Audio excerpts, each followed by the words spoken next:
តែឥឡូវយើងចូលមកដល់របៀបពុតចំពោះសពុតឃ្លីយើងអាចពុតពីក្នុង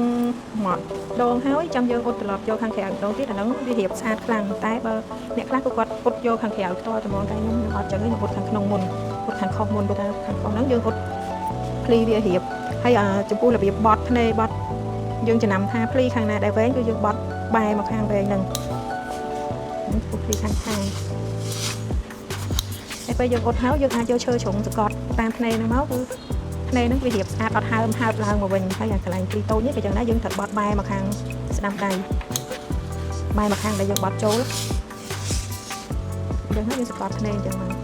ពេលសកត់ភ្នែកអញ្ចឹងគឺភ្នែកតាមសពុតហ្នឹងវារៀបស្អាតវាអត់ប៉ោងឡើងមកវិញតាមភ្លីតាមភ្នែកហ្នឹងគឺយើងត្រូវការបត់បែរមកអញ្ចឹងដូចគ្នាហើយចំពោះទាំងក្រុមហ្នឹងយើងត្រូវទាញលាឲ្យស្រឡះអស់ដើម្បីកុំឲ្យវាគៀបភ្នែកហ្នឹងជាមួយនឹងបើយើងលាអត់ស្រឡះវាអាចពេលយើងពលាមកវាមានគៀបតាមចំហ្នឹងនេះយើងលាឲ្យស្រឡះអញ្ចឹងមកហើយយើងត្រឡប់មកអត់ខាងក្រៅជាន់ទៀតគឺស្អាតយើងហើយនេះប្រឡោះទាំងតាគៀកខាងក្រោយខាងហ្នឹងយើងត្រូវភ្នែកបែរមកខាងក្នុងទាំងសងខាងនេះបែរមកខាងនេះហើយមកខាងទៀតបែរចូលមកខាងក្នុងហើយបើយើងមានខ្នើយអ៊ុតឬក៏តុកអ៊ុតហេងខ្ពស់ទេយើងដាក់អញ្ចឹងមកវាបានលាស្រឡះពេលអ៊ុតមកយើងមានកន្លែងដៃទាញចុងភ្លីហ្នឹងក៏ឲ្យគៀប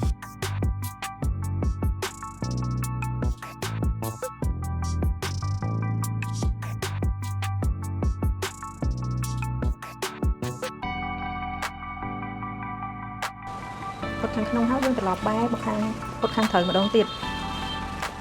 នេះដល់វគ្គខាងត្រូវហ្នឹងយើងត្រូវការមើលពេលខាងក្នុងហ្នឹងជួនកាលយើងលាអត់អស់វាអាចនៅបត់ចូលតិចតិចអញ្ចឹងយើងត្រូវទាញឲ្យតឹងហើយយើង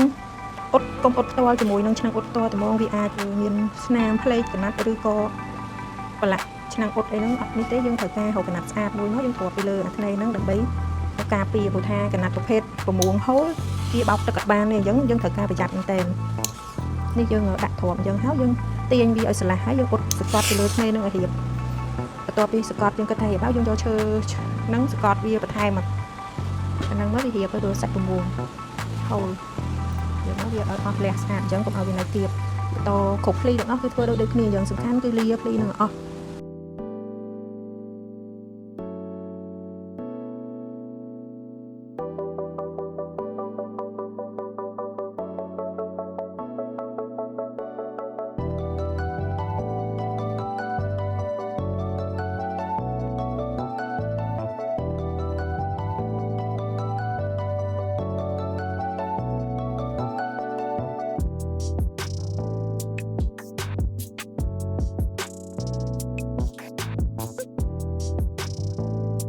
តាមពីខាងក្នុងយើងអាចអត់ផ្ទាល់បានអត់បញ្ហាអីព្រោះនេះវាបត់ចូលក្នុងយើងប្រយ័ត្នខ្លាំងជាងគេប្រឡោះខាងមុខហើយនឹងតាគៀកហ្នឹងអាហ្នឹងអត់មានអីបិទបាំងទេហ្នឹងយើងត្រូវការគ្រាប់អ៊ុតឲ្យមែនតើហើយចំពោះខាងក្នុងនេះអីយើងអត់ផ្ទាល់បានអ៊ុតផ្ទាល់វាស្រួលជាងវាលឿនយើងអាចទាញមើលស្រឡះហើយអ៊ុតតែម្ដងអញ្ចឹងទៅបានវាអត់ចាំបាច់យើងប្រើគ្រាប់គាត់ថានេះបើវាមានស្នាមប្រឡាក់ពីឆ្នាំងអ៊ុតមកអាហ្នឹងវាជាប់ឥឡូវអ៊ុតស្អាតបាតអស់ហើយយើងអ៊ុតបត់ជើងហ្នឹងយើងមានពនុះស្រាប់ហើយពេលយើងគូសហ្នឹងពនុះបត់យើងគឺនេះបានលេខ3បាន3សង់ទីម៉ែត្រមកវាស់សិននេះបាន3កន្លះយើងអាចបត់ដានចូលដៃសិនក៏បានឬក៏យើងបត់យកត្មងក៏បានដែរបើវាមានចូលស្រាប់អញ្ចឹងយើងអាចបត់អ៊ុតយកត្មងបត់យកត្មងក៏បានដែរយើងចំណាំនេះចេញពីចុងចូលហ្នឹង1សង់ទីម៉ែត្រអញ្ចឹងយើងអាចមើលដឹងថាបត់តាមហ្នឹងមកយើងអ៊ុតបត់យកត្មងទៅក៏លឿនជាងដែរតែបើយកស្អាតត្មងគឺអាចដានចូលដៃសិនតែនេះខ្ញុំអ៊ុតបត់យកត្មងគាត់ថាពេលយើងអ៊ុតបត់ហ្នឹងយើងត្រូវប្រយ័ត្នកុំឲ្យទាញមកគឺវារីកជើងសពុតដែរពេលយើងអ៊ុតបតោយបែបចុះក្រោមចេះមកព្រោះថាបតោយសាច់កណាត់វាអត់ជានេះយើងបត់ឲ្យស្មើមកចាញ់ពីហ្នឹងមកលេខចឹងមកយើងអ៊ុតអាចអ៊ុតអញ្ចឹង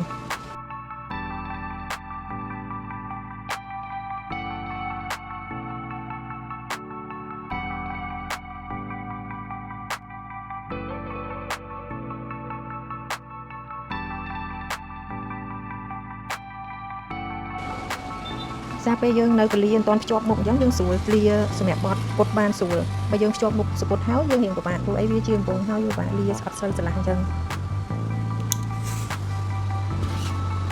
ហើយយើងអ៊ុតបត់ជើងបានស្មើប៉ុណ្ណឹងហើយយើងយកទៅភ្ជាប់មុខ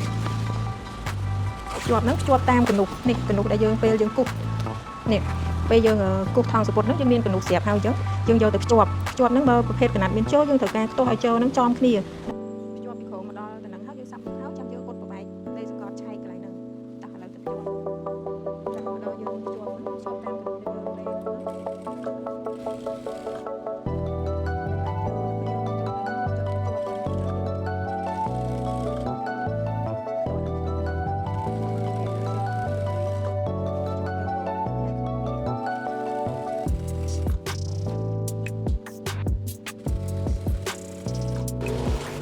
ជាប់មកដល់កន្លែងយើងឆែកហ្នឹងហើយយើងសាប់ចំពោះខាងលើហ្នឹងគឺយើងត្រូវបត់ប្របែកតាមថ្នេរហ្នឹងបត់ពីដេសម្រាប់ឆែកខាងក្នុងលើកចង្កេះ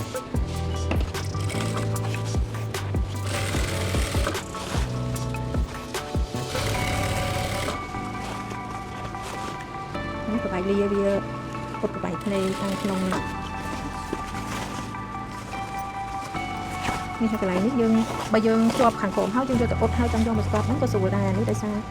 ខ្ជិលយកចុះយកឡើងយើងប្របែកយកត្មងទៅហើយនេះពេលប្របែកខាងហ្នឹងយើងមើលកណ្ដុកនឹងឲ្យចំគ្នាបានវាអត់វែងខ្លីខាងលើព្រោះភាគច្រើនបើយើងអត់មានយកកណ្ដុកនឹងមើលទេវាអាចបត់ប្រឆិតចុះប្រឆិតឡើងវាអត់ឆ្លាស់ស្អាតទេចំណុចតិចប៉ុន្តែបើយើងដឹងពីរបៀបទៅយើងអាចធ្វើឲ្យស្អាតហើយស្រួលនេះយើងបត់តាមវាគ្នាយើងហ្នឹង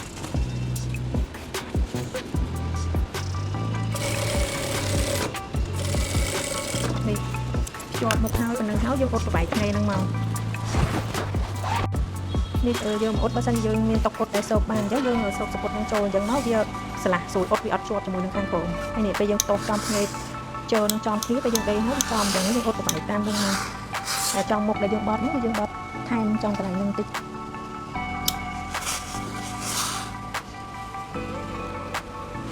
ហើយកន្លោះលើហ្នឹងអ៊ុតប្រៀបស្មើយើងធម្មតាទូទៅបើយើងជីកភ្លីហើយយើងភ្ជាប់មុខហើយយកអ៊ុតម្សាក៏បានដែរគ្រាន់ថាពេលយើងអញ្ចឹងវារៀងពិបាកអ៊ុតភ្លីបន្តិចដោយសារវាជាប់មុខគ្នាអញ្ចឹងទៅវារៀងអត់សូវបានឆ្លាស់ស្រួលយើងពលាមើលភ្លីតែអានេះយើងធ្វើពីរតង់អញ្ចឹងមែនប៉ុន្តែយើងស្រួលអ៊ុតហើយវាឆ្លាស់ស្អាតបន្ទាប់ពីអ៊ុតស្អាតបាតអស់អញ្ចឹងហើយយើងយកសពុតហ្នឹងទៅលើកចង្កេះ